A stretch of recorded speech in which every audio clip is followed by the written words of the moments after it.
Okay, now in this training segment, we're going to talk about what to do when your conscious choking infant has gone unresponsive. Now, if you've not already activated EMS by calling 911 or calling a code, now is your opportunity to do so.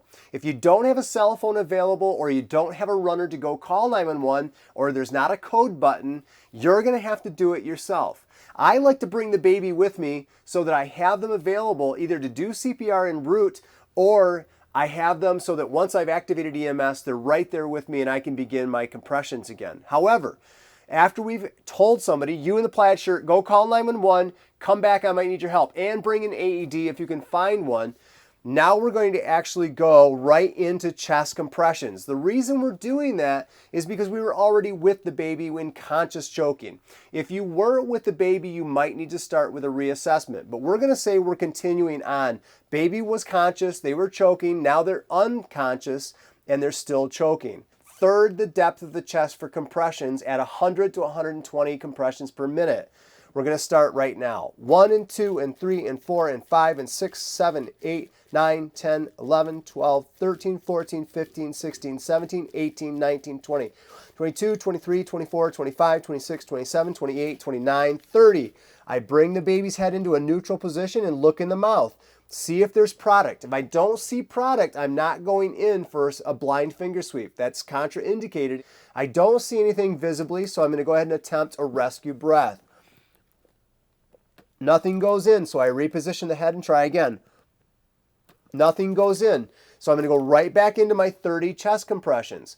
After my 30 chest compressions, I re-look in the mouth and look for an object. But I do see an object, so I'm going to sweep it out with my smallest finger I have, my pinky. I go in with a hooking motion and try to sweep it out. After the object is clear, I reseal my rescue mask and try another rescue breath. The chest rose and fell, and I get a second rescue breath. Now, as a healthcare provider, I check a brachial pulse for no more than 10 seconds. Now, in infants, if their heart rate is lower than 60 beats per minute, it's indicated that we override with chest compressions in CPR. But if we're not supposed to check for a pulse for more than 10 seconds, how do we know that it's only 60 beats per minute? You can multiply it times 6 when you check it for 10 seconds. So for instance, a baby who's been in distress, not breathing, is probably going to be a bit tachycardic. Now remember, infants can range on the high end between 120 to 180 beats per minute, depending on their age. So it's not going to be abnormal to feel a really fast and maybe even a slightly thready pulse. What we call thready is thin, like it's getting weaker.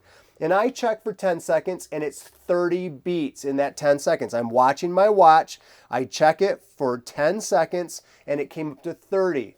30 times 6 is 180 beats per minute. So we've got plenty of heart contractions going on and a great rate, but the baby's not breathing normally. So I'm going to go right back into my rescue breaths.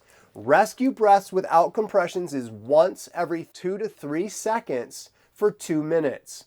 After approximately 2 minutes, I'm going to reassess for a brachial pulse.